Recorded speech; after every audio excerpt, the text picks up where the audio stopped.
He is as dominant as they come. Chris Borich looking for his 5th win in 6 rounds in 2012, and he's got it.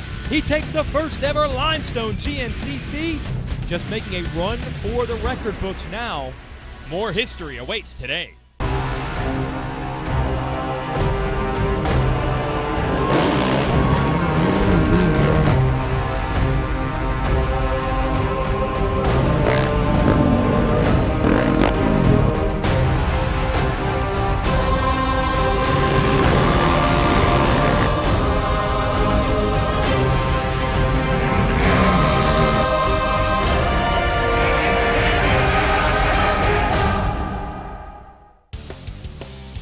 Welcome to Racer TV's continuing coverage of the Can-Am Grand National Cross Country Series. Jason Wygant, your host here on the NBC Sports Network. Today, an all-new event, the Mountaineer Run, here in Masontown, West Virginia. This course going to return us to some old-school stuff, tight forest, lots of rocks and tree roots, and befitting of an event named Mountaineer. Of course, a lot of ups and downs. Everyone gunning for the number 1 of Chris Borich, your 3-time and defending GNCC champ. Here he is running that number 1 plate. He's won 4 to 5 races this year. The Yamaha boys, Taylor Kiser and Walker Fowler, will battle with him today. But watch out for some upstarts like the number 7 of Jared McClure, who has been improving each and every week. Let's get to know the young man from Maryland. Yeah, the season this year, started off in Florida, a little rough there. I had some mechanical issues early on and kind of put me out of the running. Came back to Georgia and was running with the guys again up front, had a good pace, and again I packed it up with mud and overheated. Came back in the next round, pulled a 7th, felt pretty good, and then the next 2 rounds I had back-to-back 4th place finishes, so stuff started working, got the bike dialed in, and just trying to stay up there with them guys. Last race I was right there again looking for the podium, and clipped a tree and broke a ball joint and put me out of the race again. So I'm really hungry for the podium. I'm just looking to come here to West Virginia. It's kind of a local race for me, and hopefully go out and put it on the box. I mean, it would be nice to have the big rig and all the mechanical help, but I have a good group that helps me out, comes to the track with me. So I mean, my boss / mechanic John, he's very understanding, helps me out a lot, and without him I'd never be able to do it. He's a big part of my program as well. Well, Jared, not the only local product on hand. Look out for West Virginia's own Adam McGill there, fired up as always before this race. There is Chris Borich. Chris Bithell, a Pennsylvania native, also not too far from here, the number 4 Can-Am. He will be a contender. But the Yamaha boys, Kiser and Fowler, have been the ones putting the most consistent charge toward Borich at the end of these races. There is McClure, hoping today will be a breakthrough day for him. Let's see who takes the inaugural Mountaineer Run. We're going to start here on the flatlands and quickly work our way uphill and then into the woods. Let's go GNCC racing. Second, and road number 1, the XC1 crew will be off and rolling at our Can-Am Mountaineer Run. Into the first turn, looks like Kevin Yoho on that Yamaha going to try to battle for it. Battling with Adam McGill for the whole shot. McGill gets to the line first, so he picks up money from motorsport.com for the whole shot award. McClure in 4th, running our Rocky Mountain ATV helmet cam. He's got Yoho, Kiser, and McGill right in front of him, but McGill is going to lead them into the woods. And back to the Rocky Mountain helmet cam we go, and we told you this course would be tight, it would be rocky, it would be technical. Craig Bauman, who's been pretty aggressive on the first lap of these races the last few times out, making the move on McClure. That'll put him up into 4th. But how about McGill now running the red plastic on that Honda? It was on a white machine earlier in the year. All the other components are the same. It's been a Honda the whole time. Taylor Kiser coming by in the Balance Racing Yamaha. And now it's the motocrosser, Derek Swartfager, who has moved up to 3rd. Then it's Bauman, McClure. Where are your traditional front runners? Borich pretty far back. Here comes Jeff Pickens in the 14. There's Borich. There is Yoho, who is up there off the start. And behind Yoho comes number 5 of Fowler. So right now the West Virginia boy feeling comfortable in the West Virginia woods. That is McGill leading the way. Kiser back here in 2nd, and you can see how these guys like to play it. They're experienced hands. McGill and Kiser have won plenty of these races, and they'll attack when they need to, but they're looking to conserve energy and learn the course most of the time on these opening laps. And this course is gnarly. It's tight. It's technical. They really have to muscle these machines around. Looks like McClure has put the Bowers Coastal Drilling Yoakley Racing Honda up to 3rd now. And Borich up to 4th. So once again, as soon as I even mentioned that Borich didn't have a good start, he makes up for it. And a shout out to the number 9, the veteran from North Carolina, Brian Cook, in 4th. Here we go uphill, and it looks like now Kiser trying to take the measure of McGill, maybe trying to figure out a way around. Borich up to 3rd. And this is not slow motion here, folks. These guys are getting bogged down in the mud. Kiser, I think, just ducked his head to avoid the roost off the back of McGill. So it's a 2-rider breakaway, and they would be well served for that, because you can see Borich beginning to creep up on the lead duo. If they can hook up and run a pace together, they might get far enough away where Borich might be hard-pressed to get them late in the race. Got to do something. Been hard to stop the last couple of years. See Bithell now going by, and then a big cluster of riders here. And I think a lot of these riders probably enjoying this racetrack. They like the challenge. They like it when it's technical and it's tough. And it certainly is today. Stay with us.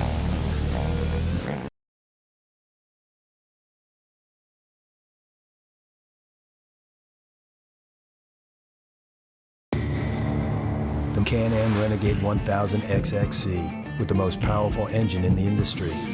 The Outlander 1000 XT with a redesigned chassis for unequal trail riding. The Commander 1000 Limited, the most equipped, luxurious side-by-side in the industry.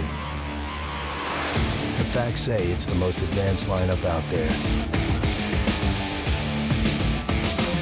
But the ride says it all. Racer TV is brought to you by Can-Am, by Amsoil, and by Rocky Mountain ATV MC. You're checking out coverage of the Can-Am Grand National Cross Country Series here on the NBC Sports Network. It's a place where we truly have a class for everyone to race, including utility and 4x4 machines that go at it every Saturday morning. We have classes for women. We have beginner and youth classes. Plenty of stuff for the motorcycle folks and UTV side-by-side machines. And I'll tell you what, it might look weird to see these guys at race pace in conditions like this, but there might be nothing more fun than taking a ride in one of those UTVs or driving them around this course. And we do that in a couple of our rounds every year. Looks like Taylor Kiser has taken the lead in our pro race away from Adam McGill. 3rd place is still your defending series champ and points leader Chris Borich, but Borich making a run on those two. So they better hustle or they're going to be in a 3-rider battle for the lead, and it looks like Kiser's trying to do just that, pulling away a bit from McGill. Borich very mild-mannered, very quiet on and off the racetrack, but somewhere deep down inside is obviously that killer instinct. Oh, and speaking of killer, we see some smoke coming out of the back of McGill's machine. And will that hurt his chances today? He has suffered from some bad luck putting together his own program this year after a couple of years.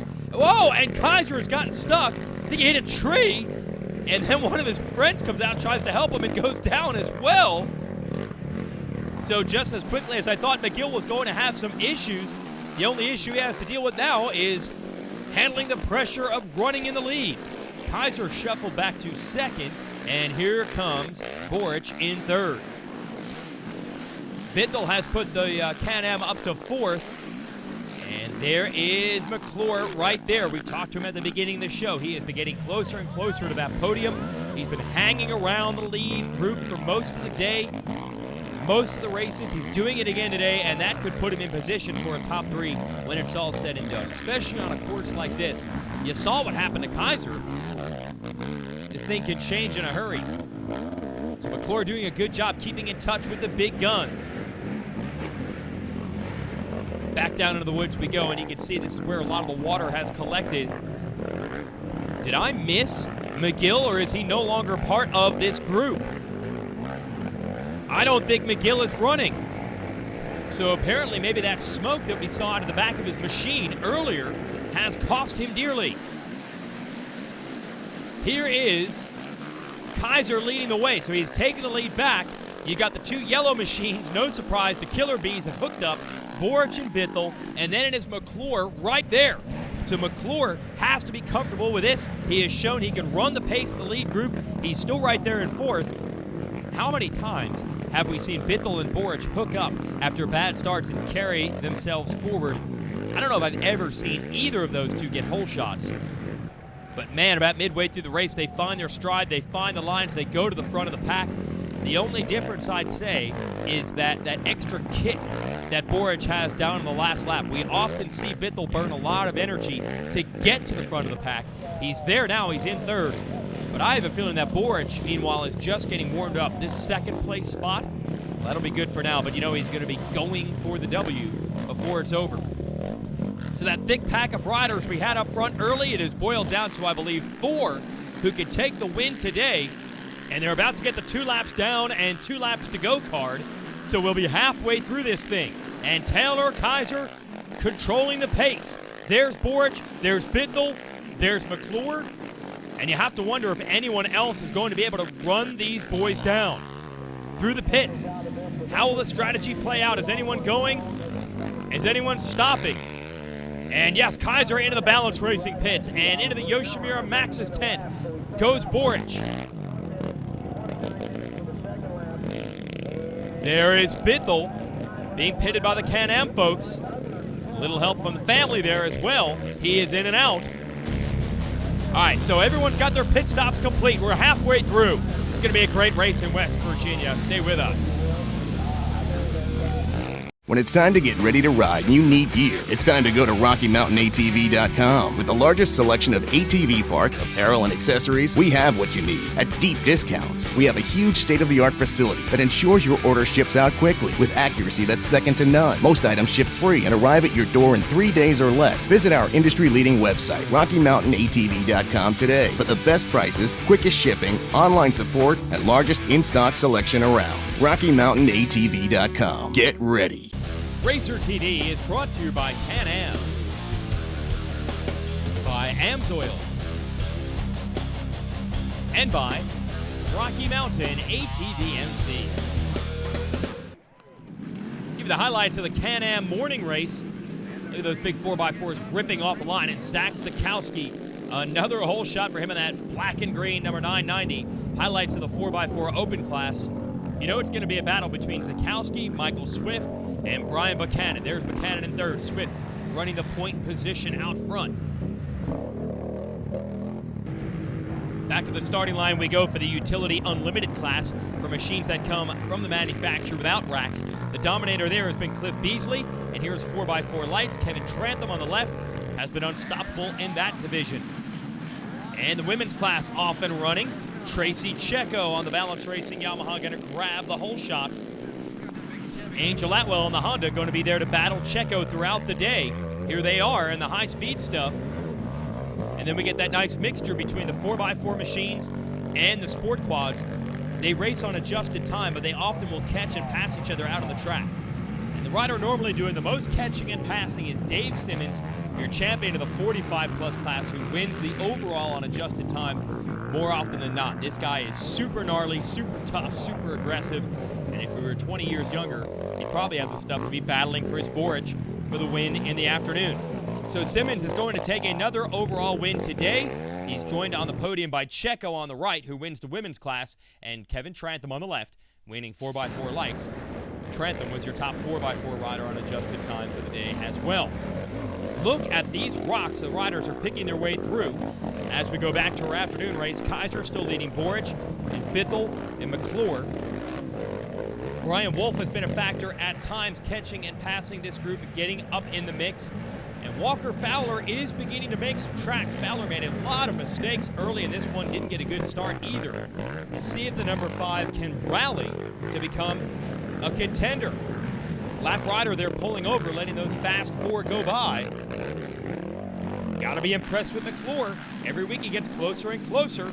Borich has now taken the lead from Kiser, with McClure in third and Bithell in fourth. This is kind of a change in strategy.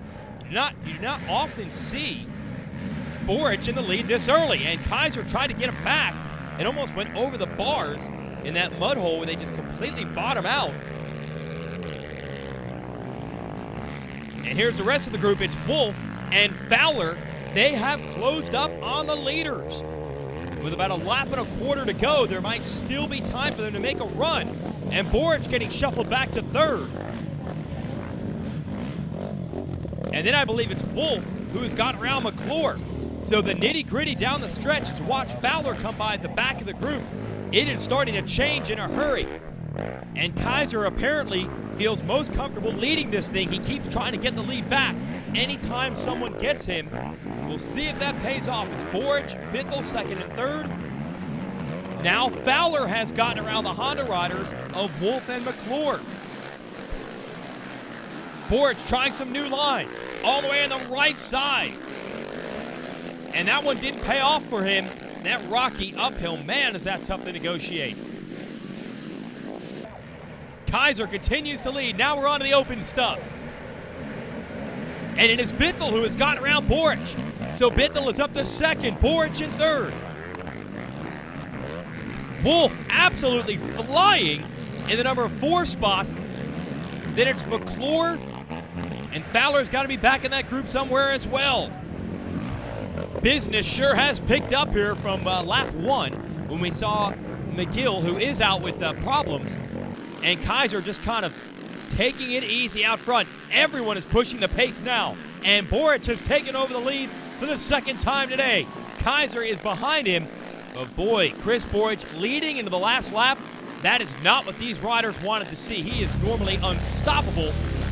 Even if he doesn't have the lead late, he can go out and get it. So let's see if they can reverse strategy on him. Any engine. Any season. At home. At the track. Or on the trail. Amsoil, the first in synthetics. Racer TV is brought to you by Can-Am, by Amsoil,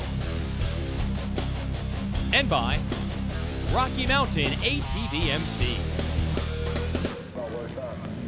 Final lap here at the Mountaineer Run GNCC in West Virginia. Chris Borich leading the way. Now normally Borich puts his attack on late on the last lap. This time he did it late on the next to last lap. We'll see if he can lead them all the way around. Often in these races, it is harder to lead than it is to follow. Unless you can start pulling a gap, and Borich not able to. Kiser is still right there. Then it's Wolf and McClure. I gotta figure Fowler is going to be a factor. Where is Bithell as well? This is going to be a great race down the stretch. This track is so slippery. Kiser almost had a line dialed in there to Borich's right. And on this gnarly track with a pack this close and the pace this high, you've got to wonder, it might come down to who makes the least mistakes. There's Fowler, started this lap in 6th, but he could quickly go right to the front if any of these guys get tangled up. And Borich is under extreme pressure right now from Kiser. Really strange to see this situation. It's normally the opposite. We've seen Kiser leading into the last lap many a time with Borich trying to set him up. Now it is Borich leading with Kiser. Does Kiser have a line picked out on the last lap to make the pass? Wolf on the JG Off-Road Honda is there. Wow, here comes Bithell, here comes Fowler.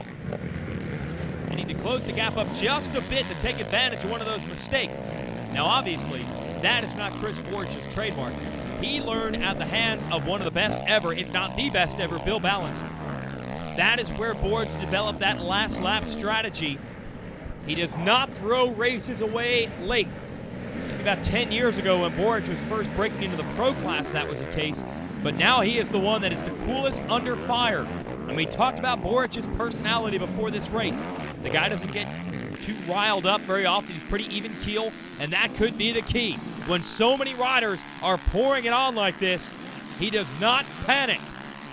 And look at these two. I think that's Wolf who has moved up to the number 2 position. So Brian Wolf, who started the year out injured, now has a shot at a podium or a win. Kiser quickly back ahead of him. It is changing rapidly on this last lap. Kiser showing great determination today. He didn't want to give up the lead early, and he's determined to stay in second and keep Borich in his gun sights down the stretch. And there are the Yamaha boys pointing out a special line for Kiser. Will it pay off? No, Borich able to maintain the lead. So they did have something up their sleeve in the last lap, but it's not going to be enough. Chris Borich, through the final corner, is going to win again. That's 6 wins in 7 rounds this year for the man from Pennsylvania. A great effort by Taylor Kiser, who will end up second again. And where did this come from? Fowler is going to take third from nowhere. Pennsylvania folks pumped over this. Chris Bithell is going to put the Can-Am in 4th. What a great race today. All these riders had a shot at it. That is Wolf going to come home in 5th. And he was as far up as 2nd with just a few miles to go. And there is Jared McClure going to finish up in the number 6 spot. Here are your AMSOIL results. Yoho, Pickens, Cook, and Johnny Gallagher, round out the top 10. Let's catch back up with McClure. Got a pretty good start. Came off the line around 4th or so, and then going into the woods, everybody bunched up a little bit. There was a bottleneck, so we all kind of jumped around. I think I ended up coming out of that mess in like 4th, right behind Chris Borich, and you know, me and him kind of rolled together first lap and cut up to 2 guys who checked out, and you know, I stayed right in the mix all race, top 5, and had a good pit here with my crew. They got me out quick, back running 4th, and last lap we were over near the 4-mile marker. I caught a tree and went for a little roll over down a hill, which allowed the top 5 to kind of check out on me, but I put the hammer down last lap and ended up catching Wolf coming into the finish, but I just ran out of time. Well, the point standings, no doubt about it. Chris Borich dominating the season so far. The real question is, how many wins can he get? If he stays out of trouble, the championship is his. Here's your Can-Am turning point of the race. Remember, Adam McGill was leading this one early, went out with equipment troubles. That put Taylor Kiser into the lead, but then Chris Borich makes the move just before the white flag comes out. And there were 5 riders raging furiously behind him, but once again, cool as the other side of the pillow under pressure. This was Kiser's opportunity to make the pass. Couldn't make it happen, and Borich takes the win. Thanks for catching GNCC Racing here on Racer TV. For everyone here, I'm Jason Wygant. Congratulations to Chris Borich.